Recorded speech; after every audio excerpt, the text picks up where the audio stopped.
How you feeling? Tired. I know. I'm not gonna lie. Okay, there's nothing wrong with being tired. I'm tired too, girl. Yeah, right? You've been working though.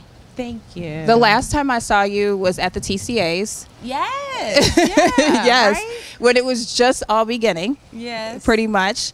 And Underground has taken a storm journey. Like, I it's so know. crazy. It's blown us away. I mean, I don't think any of us expected it to be the #1 watched cable drama on Wednesday nights, or for it to trend every week the way it was doing.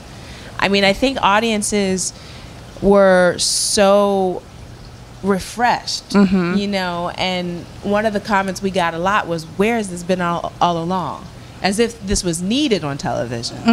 I think it is needed. Yeah. We're right now in Black History Month. This is a really pivotal month, and with Underground and seeing all of the journey back then, what our ancestors went through, was there things that you've learned along the way that you're like, oh my God, I didn't know this happened? I was just talking to another actor the other day, and I'm like, there's a lot of things that I didn't know took place, and you're learning as you're acting it out. Yeah, absolutely. I mean, I think the whole intricate system of the Underground Railroad, this complex network in general, there's so much that I'm learning about it. You know, the way they would transfer cargo, human beings, you know, all the language that they would use, the code words, the way anything from boiled eggs to needles, you know, a sewing circle was a disguise for something else. And just how ingenious they were. You know, they were not living in the age that we live in. So you have to really think about what was it like for someone to run 600 miles. They don't know where to run. They don't have GPS. You know, they're going purely off of instincts. Purely off of instincts. Using that to run and get to their freedom. And for me, that just, I'm in awe of that level of genius. Yeah, that, I mean, I see your character has developed, I mean, really huge, okay? Because when I was first watching the episodes, you know, she was in the house. She was, you know. She was shy. She was in the house. Exactly. She had never stepped off of that plantation in her life. So yeah, in season 1, we see her really transform by the end of season 1.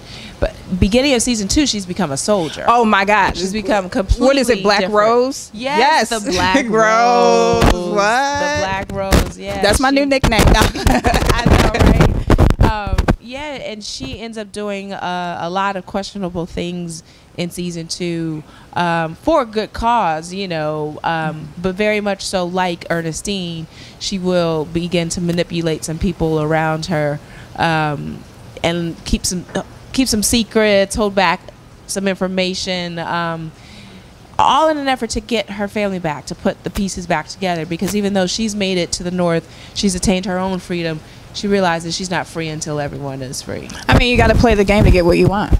Listen, it's a hustle. Okay. A lot of people I've heard, because I was just in LA and I was on the set of Marlon, and we were talking about Underground, which was so crazy. And someone said, I'm waiting to see what character they were saying. Now, why am I forgetting it? Yes, ma'am. I'm like, why am I drawing a blank right now? It's early, girl. Okay. Yes, thank you for forgiving. I've been up since 4. No, Yeah. 3:30 really, to get all. You get an excuse. Thank you, okay? Harriet Tubman. Yes. What am I doing? They were so excited to see that character unfold on the show. Yeah, I'm so excited too, because one, they cast the brilliant Aisha Hines. Yes, and she was just here. Was she? Yeah, Oh. for Shots Fired. Okay, Yeah. I love me some Aisha Hines. Yeah, she blows this character out of the water. I mean, she really has this beautiful ability to take this character off the museum wall. You know, we know Harriet Tubman as this legendary hero, but you will get to know the woman, Harriet Tubman. And there's a lot of things that you didn't know about her that you will find out. And it's great. You know, I think Misha and Joe, our creators, do such a great job at taking these historical figures in our past that we hold up with so much esteem and reverence, and making them relatable. You realize these were just ordinary people who did extraordinary things. And it takes just a small thing to make you extraordinary. You never know. No, absolutely. You know what I mean? We are all capable of extraordinary things. We may not get history books written about us, but there were thousands of people, nameless faces, that we will never know their names. However, they put themselves out there.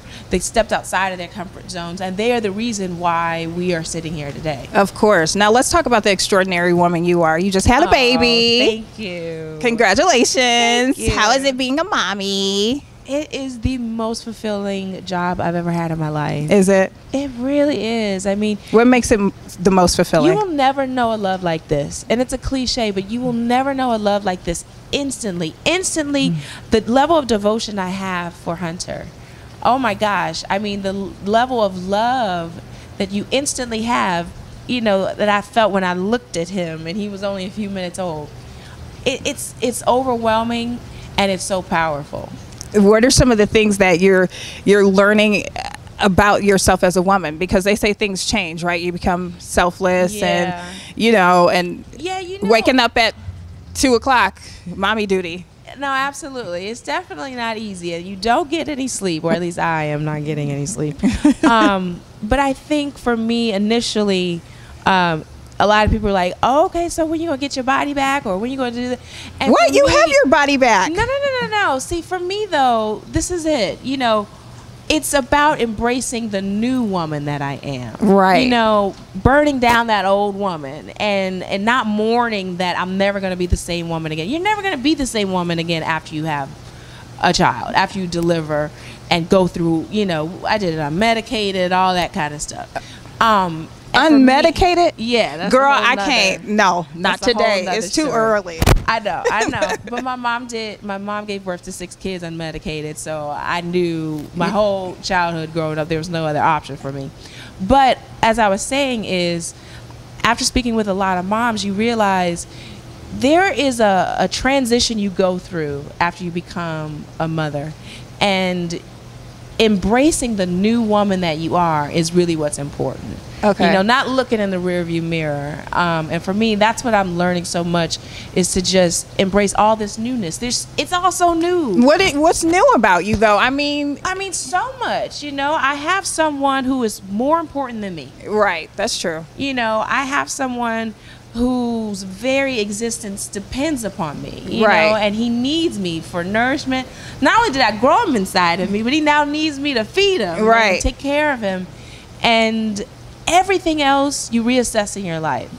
You thought certain things were important, but it's not, and they're not. Yeah, they're really not. So losing weight is not one of them. Absolutely not. Yeah, my vanity, you know, I still gotta put it together. You know, girl, you and do. Stuff. But still, you know, I'm realizing how unimportant it is to be vain, you know, and I just don't have time for it anymore. Right. I literally don't have time to sit in front of the mirror and take 2 hours to get ready anymore. You know, like, I gotta nurse him and feed him, and he wants to cuddle, and you know, and so I'd rather be spending my time with him and stuff. You know, you reassess just in general. You know, the hustle and all that kind of stuff. It's not as important as it used to be. Would you do number 2? You know, everyone asks us that. It's so funny. Well, that's the, it's like, you just have your baby. And that's like, so when you going to have another one? Yeah, I mean, you know, that's the question. I know. I'm one of 6 kids. My husband's one of 5. So we love big families. Right now, we are so in love and content with Hunter. God willing, if we get blessed with another one, sure. You know, I'm not closing any doors. I'm open to whatever life has for me. Really? Yeah. Okay, so maybe big family, maybe not. Maybe not. You know, it's okay though. A lot of cousins. Yeah, you know? a lot. My sister literally lives like across from me. And so my niece Nyla will be like a big sister to Speaking Hunter. of family, you acted with your brother on Underground too, Yes, right? Jesse, how was that? Jesse was in 2 episodes. Yeah. In season 1. He killed it. Cool. It was cool. It. Yeah. I mean, you know, I know that a lot of times with you working so often, he's here in Chicago, or does he go to LA? Or he comes back and stuff like that. Okay. And sometimes I make it out here, but Yeah, you know, it's hard. Like we are all on text threads and FaceTime and everything like that. So you guys are really close. Oh gosh, I know. We are it's so close. I saw the cooking show you guys did, the competition thing. Oh my that was so hilarious. That was a lot of fun to do. I want to do a cooking show too. It was a lot of fun. It's like a competition you and your siblings had. It was the girls against the guys. Yeah. And who won? Who do you think really honestly won? Me and Jazz absolutely won. There's no I mean, a little bit. You can't give something to the brothers. Like they killed it. I do have to say, I think Jake is hands down the best chef in the family. Okay. I mean, Jake is insane. He's so creative. And I know I call Jake all the time, and I'm, when I'm at the grocery store, I'm like, okay, so I got some ribs in here, and go. What am I making? Right. And he'll give me a whole recipe of something. He's just very passionate. We all grew up cooking and stuff, but Jake is just taking it to a whole other level. Well, that's cool. Any surprises in season 2? Oh, yes. I mean, I know there's a lot, but is there something you could share, Jurnee? Man, not before episode 2 happens. It pops open when I tell you. Oh, people are going. Why can't I ever get the exclusive? Are going to their lives are going to be slayed. Really? So 2 and 3.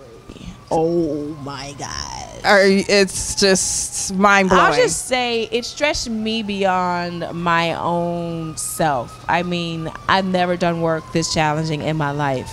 I was pregnant the whole season 2. You were? Yeah. And so we were like. Did you hide it?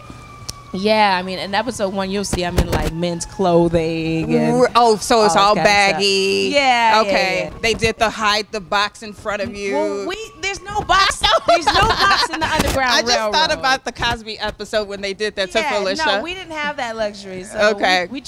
We had other ways to. We used clothing and other things to try to like conceal it. It was hard though. Well, you were tired, huh? Tired. Physically drained, it's hard when you're 7.5 months pregnant and you're shooting in the woods. Right. And it's hot. It was hot. I was in layers. We would literally put like ice packs on my belly and like down my clothes just to keep me from overheating. Wow, that's crazy. Well, I know a lot of people are looking forward to season 2. Yes, it blows season 1 out of the water. I mean, I think the stakes are so much higher. Rosalie has lost every single one that she loves. Noah's in prison. I think.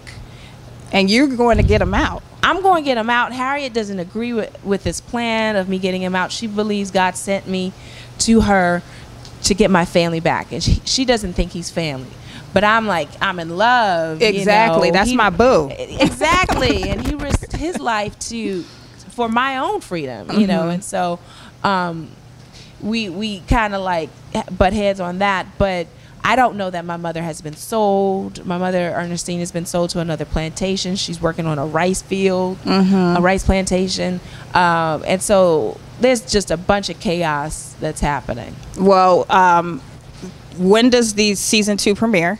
March 8th, Wednesday, March 8th, at 10 p.m., 9 p.m. Central, so 9 o'clock here in Chicago. On WGN America. WGN America. I do remember that. I love WGN America. Yes. They flew me out to talk to all of y'all, so that was really cool. Fun. Yeah. And people can watch season 1 on Hulu. If they haven't seen season 1, you need to catch up before season 2 airs. Okay. It's the kind of thing, like, you're going to need to have your television guarded with like a bottle-proof guard. Well, let me tell you, throwing things at your TV. Listen, y'all stressed me out the first 3 episodes. Okay. No, season 2. Listen, you're gonna need a therapist. Yeah. Yeah. I'll get and a bottle. I'll put one on reserve right now. Okay. Cool. Make your appointment for Thursday. Yes, I will definitely, and have my wine. That's always a great therapy session. But it was great talking to you again, Jurnee. Same here. So anytime you're in Chicago, please come by and visit. You're more than welcome. I absolutely will. Thank you for having me. No problem. Thank you.